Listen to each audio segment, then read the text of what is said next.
Hello dear students, how are you? I hope you are all doing fine. Today we are gonna continue our chapter 11, but section 4, a new section, the last section in this chapter about wave interactions. We have started already the properties of waves in our last section, the previous section, section 3. Today we are gonna continue but another new topic which is called wave interactions. So first of all, let me ask you a question. Can two objects or two materials occupy the same place at the same time? Can you put two objects or two object materials at the same time in the same place? No, we can't, right? So the two materials or two object material, two different material objects can never occupy the same space. Can never occupy the same space at the same time. Maybe at different times you can put a book here and after a while you can remove it and put another thing, but at the same time you can put two different objects at the same space. No, you cannot do that. So two different material objects can never occupy the same space at the same time. So but what about waves? Can two waves occupy the same space at the same time?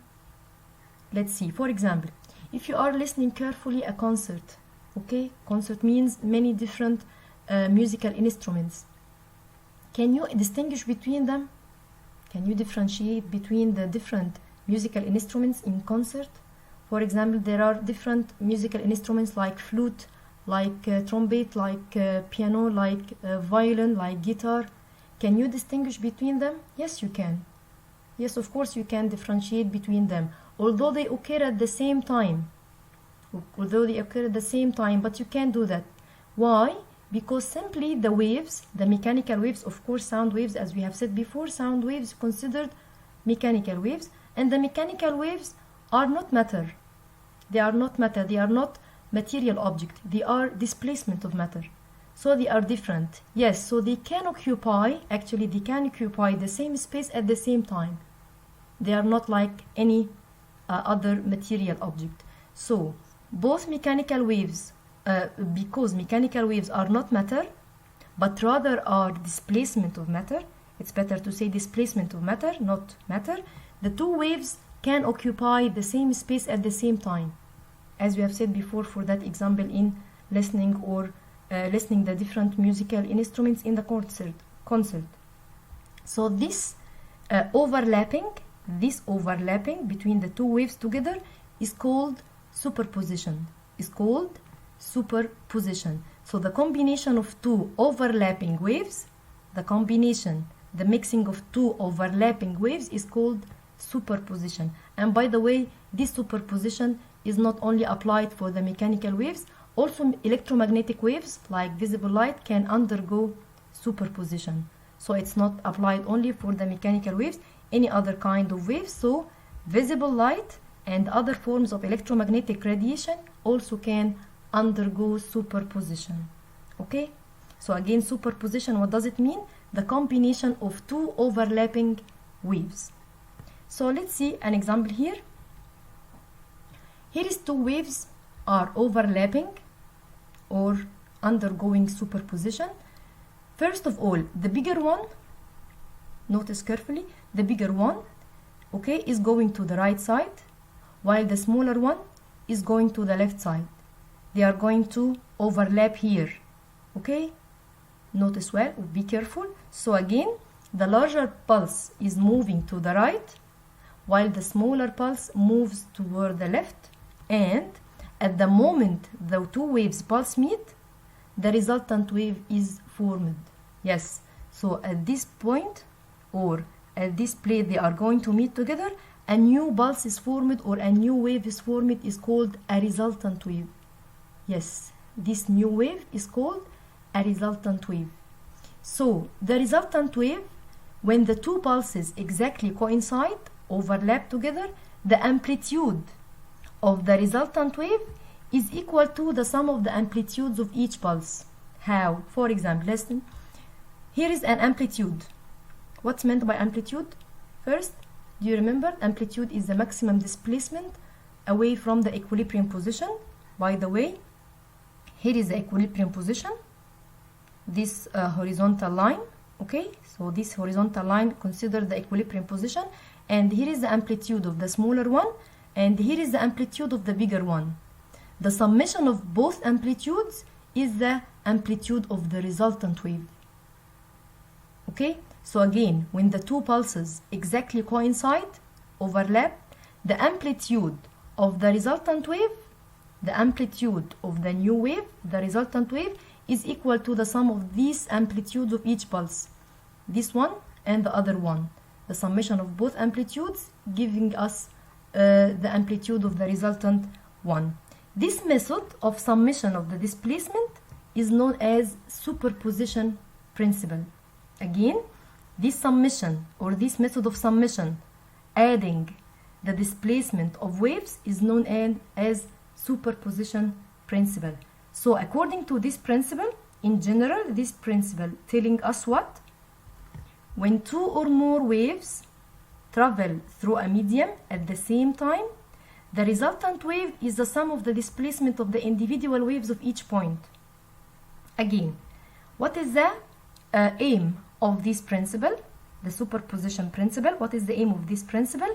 When two or more waves, like this one, two or more waves travel through a medium at the same time, the resultant wave, the new one, this one, the resultant wave, is the sum of displacement of the individual waves at each point. So the displacement of this one and the other one, the summation of both of them, giving us the amplitude of the resultant wave. Okay, and after that, what will happen? Again, the smaller one with its normal shape, again continue back into its direction, the left side, and the bigger one again with its normal shape without any change back again to its direction, which was the right direction. Okay, so after the two pulses pass through each other, what happens? Each pulse has the same shape again, not as if nothing happened. It had before the waves met, and each is still traveling in the same direction. So again, after the two pulses pass through each other, each pulse has the same shape, it had before the wave met, and each is still traveling in the same direction. The one which was traveling to the right, continue traveling to the right, and the other one which was traveling to the left, it will continue traveling to left. Okay, so this kind of wave or this kind of interference of overlapping or superposition is called constructive interference. So what does it mean, constructive interference? It means a superposition of two or more waves in which individual displacements, each displacement on the same side of the equilibrium position. What does it mean, the same side of the equilibrium position? Both of them, as you have noticed, both of the two waves are on the same side of the equilibrium position, are up above the equilibrium position, not one of them below and the other is above. Both of them at the same side of the equilibrium position are added together to form the resultant wave. So this kind of interference is called constructive interference, or this kind of superposition is called constructive interference. It should be on the same side of the equilibrium position.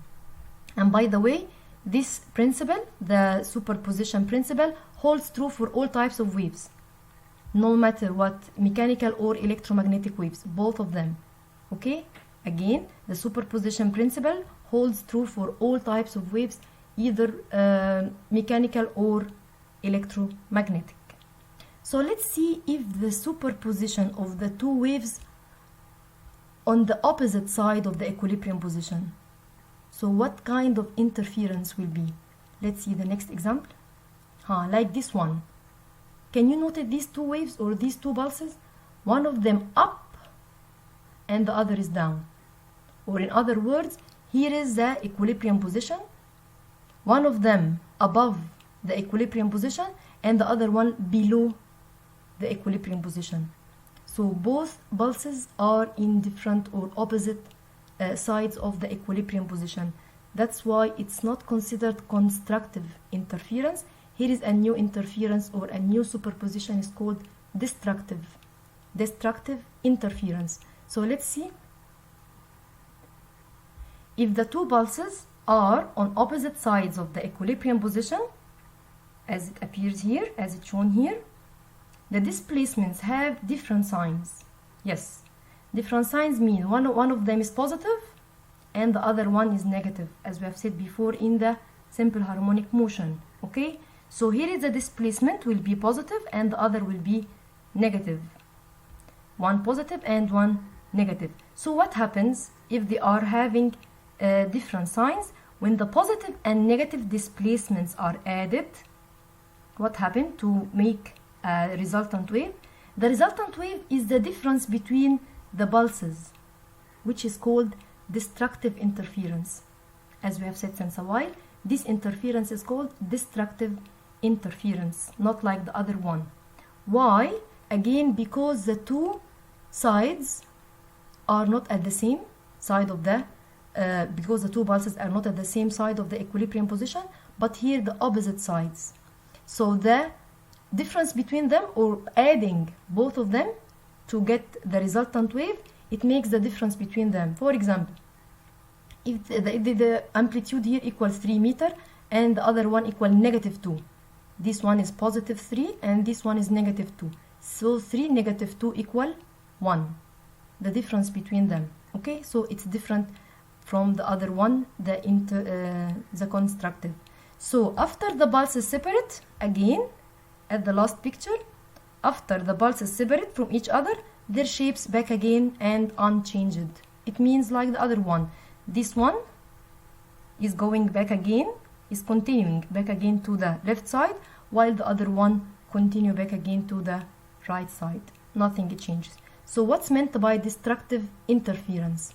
Destructive interference means a superposition, again, of two or more waves in which, here is the difference, in which individual displacements on opposite sides of the equilibrium position are added together to form the resultant wave. Here is the resultant wave, but again, the superposition here of two or more waves is different in what? Both on opposite sides of the equilibrium position. The other one, it was on the same sides of the equilibrium position. So here is the difference. So this kind of interference is called destructive interference, while the other one is called constructive interference. So let's see this case. What about if we have two pulses? If we have two pulses in the opposite sides, but they are equal in amplitude. They are equal in amplitude, but different signs. One of them positive and the other one is negative. So what do you think about the resultant wave? Its amplitude equals what? You can think for a while. For example, this amplitude, they have two different amplitude. The other one, the first one or the upper one, 3, +3, and the other one -3. So the difference between them equal, yes, 0. So when two pulses of equal amplitude but with displacement of opposite signs, one of them is positive and the other is negative, what happens when the two pulses coincide and the displacements are added? The resultant wave has a displacement of 0, as we have said, because +3 - 3 equals 0, +7 - 7 equals 0, and so on. So this situation is called complete destructive interference. Complete destructive interference. By the way, at the instant the two pulses overlap, at this instant, at this time, they completely cancel each other, which means, or as if it was no disturbance at all. I mean, in this case, in this situation, which is called complete destructive interference, what happens at the instant or at the time the two pulses overlap together, they completely cancel each other, as if there is no disturbance at all, as if there is no disturbance happens. And again, this situation is called complete destructive interference.